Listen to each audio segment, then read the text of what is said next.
2025년 많이 힘들었죠? 상처받기 싫어 조심하고 혼자 감정 정리하느라 더 지쳤을지도 모릅니다. 2026년엔 조금 다르게 살아보면 어때요? 누구보다 마음이 여린 나를 지켜주는 방식으로요. 소심한 당신을 위해 준비한 10가지 하나씩 시작해봅니다.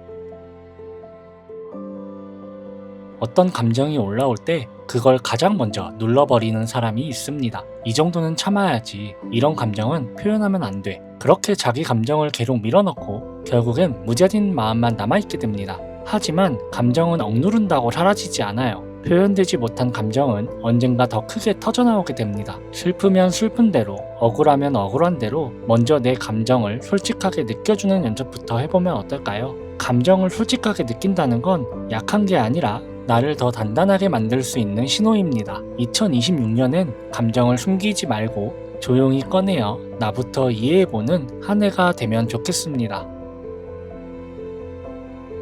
누군가 힘들어 보이면 당연하다는 듯 먼저 도와주고 분위기가 어두워지면 나도 모르게 눈치를 보며 맞춥니다. 그렇게 늘 타인의 마음을 먼저 살피는 게 익숙한 사람일수록 정작 자기 마음은 방치해둔 채 살아가곤 하죠. 그런데 그렇게 사는 게 점점 힘들진 않나요? 나도 힘든데, 나도 무너지고 있는데 내 마음은 아무도 안 봐주는 상황이니까요. 이제는 방향을 조금 바꿔도 괜찮습니다. 다른 사람 눈치보다 내 마음 눈치를 먼저 보는 습관, 그거 하나만으로도 삶이 달라질 수 있어요. 내가 어떤 감정을 느끼고 있는지, 지금 내가 얼마나 지쳐 있는지 하루에 한 번만이라도 나를 우선시해 봅시다. 2026년엔 타인의 기분보다 내 감정부터 챙기는 연습부터 시작해보면 어떨까요? 올해는 기쁘다고 웃을 틈도 없었던 것 같아요. 작은 성취도 이 정도는 누구나 하지 라고 넘겨버리고 행복해도 지금 행복을 느끼면 안 되지 하고 참았죠. 소심한 사람일수록 기쁨보다 뒤에 올 안 좋은 상황을 먼저 떠올립니다. 혹시 지금 기뻐하면 나쁜 일이 생기진 않을까 하는 마음 때문이죠. 하지만 기쁨은 참는 게 아니라 느끼는 감정이에요. 작은 것 하나에도 행복하다고 말해보는 연습을 해보면 어떨까요? 뭔가 잘한 날엔 나 자신에게 박수도 쳐주고 맛있는 걸 먹었다면 정말 너무 잘 먹었다 라고도 말해보세요. 크고 대단한 성과만이 우리를 행복하게 해주는 게 아니니까요. 2026년엔 행복할 이유가 생기길 기다리는 게 아니라 작은 기쁨에도 행복을 더 자주 느끼는 해가 되길 바랍니다.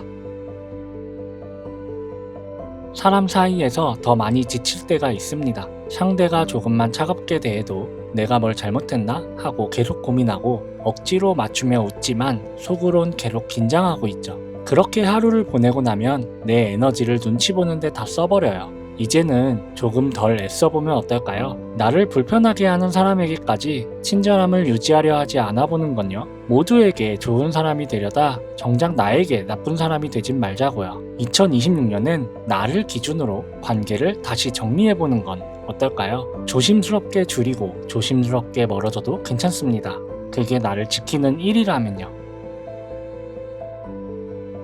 싫다는 말을 참 어려워합니다. 거절하면 상대가 상처받을까봐, 내가 이기적인 사람이 될까봐 끝까지 참고 거절을 못합니다. 그런데 싫은 걸 계속 받아주다 보면 상대는 그게 싫은 줄도 모른 채 당연하다는 듯 계속 요구합니다. 그럴수록 나는 더 지치고 나중엔 아무것도 하기 싫어지고 심하면 사람 자체를 피하게 되죠. 2026년에는 용기 내서 싫어요 라는 말을 해보면 어떨까요? 거절은 나쁜 게 아니고 솔직함도 배려의 한 형태입니다. 나를 소중히 하는 사람이라면 거절의 표현도 소중히 들어줄 거예요. 힘들어도 괜찮은 척, 안 아픈 척, 애써 아무렇지 않은 척, 소심한 사람일수록 이런 척에 익숙해져 있습니다. 왜냐면 감정을 솔직하게 말하는 게 누군가에게 짐이 될까봐 두렵거든요. 하지만 계속 참기만 하면 정작 나의 감정은 차곡차곡 내 안에 쌓여 내 마음만 병들게 됩니다. 2026년에는 힘들 때 나 요즘 좀 힘들어 이 말을 누군가에게 한 번쯤 해보는 해가 되면 좋겠습니다. 그 말 한마디가 내 마음을 살리고 사람과의 관계를 살릴 수 있을 거예요. 괜찮은 척보다 진짜 괜찮아지는 게 내 인생에 더 중요하니까요. 작은 실수 하나에도 내가 왜 그랬을까? 내가 문제였던 거야. 끝도 없이 자책하는 사람들. 소심한 사람들은 자신을 미워하는 일엔 익숙하지만 자신을 위로하는 일엔 서툽니다. 누군가는 그만 좀 우울해 라고 말하겠지만 그 말보다 더 필요한 건 충분히 잘했어 라는 다정한 말 한마디입니다. 2026년엔 누군가를 위로하기 전에 나 자신부터 먼저 따뜻하게 안아주는 해가 되길 바랍니다. 자책보단 다독임, 책임보단 회복, 그게 한 해를 다르게 살 수 있는 시작이라고 생각합니다. 2026년에는 다른 사람에게 다정하려고 애쓰기 전에 내 마음이 괜찮은지부터 살펴보면 좋겠습니다. 소심한 사람은 자신이 무너지고 있어도 상대방에게 상처 줄까봐 억지로 웃고 애써 다정하게 행동하려고 합니다. 하지만 다정함도 여유가 있어야 가능한 겁니다. 내 안의 감정은 고갈되었는데 억지로 다정하게 행동하려고 하면 결국 무너집니다. 그러니까 내년에는 나를 돌보는 걸 먼저 해봐요. 누군가에게 다정하기 전에 스스로에게 먼저 다정해지는 한 해가 되었으면 좋겠습니다. 2026년에는 내 감정을 너무 오래 꾹꾹 눌러 담지 않기로 해요. 눈물 나면 그냥 울고 속상하면 속상하다 말할 수 있는 나로 살아봐요. 소심한 사람은 누군가에게 걱정을 끼치지 않으려고 마음을 들키지 않으려고 조용히 혼자 감정을 삼키곤 합니다. 그런데 그 감정들은 결국 어느 순간 더 크게 터지고 나를 더 힘들게 만듭니다. 감정을 표현한다고 해서 반드시 누군가에게 부담을 주는 건 아닙니다. 오히려 자신의 감정을 그대로 표현할 수 있을 때 관계가 더 건강해집니다. 2026년에는 내 마음이 아프면 아프다고, 힘들면 힘들다고 조금 더 솔직하게 표현하며 살아봐요. 그게 나를 지키는 가장 확실한 방법이니까요. 2026년에는 나를 아끼는 사람 곁에만 머물러 봅시다.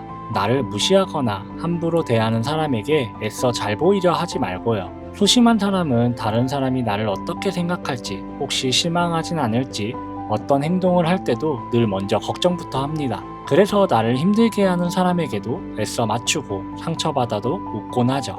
하지만 이제는 나를 좋아해주는 사람에게 나의 시간을 쓰고 나를 아껴주는 사람과 마음을 나누며 살아보면 어떨까요? 잘 보이기 위해 힘을 쓰는 관계가 아니라 있는 그대로의 나를 이해해주는 사람 곁에서 편안하게 살아봐요. 2026년엔 내가 나답게 있을 수 있고 더 많이 웃는 한 해가 되길 바랍니다.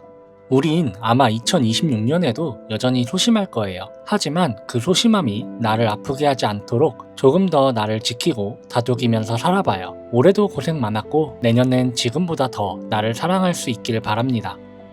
소심한 사람이 용기 내 전하는 소심한 이야기, 소심한 용기.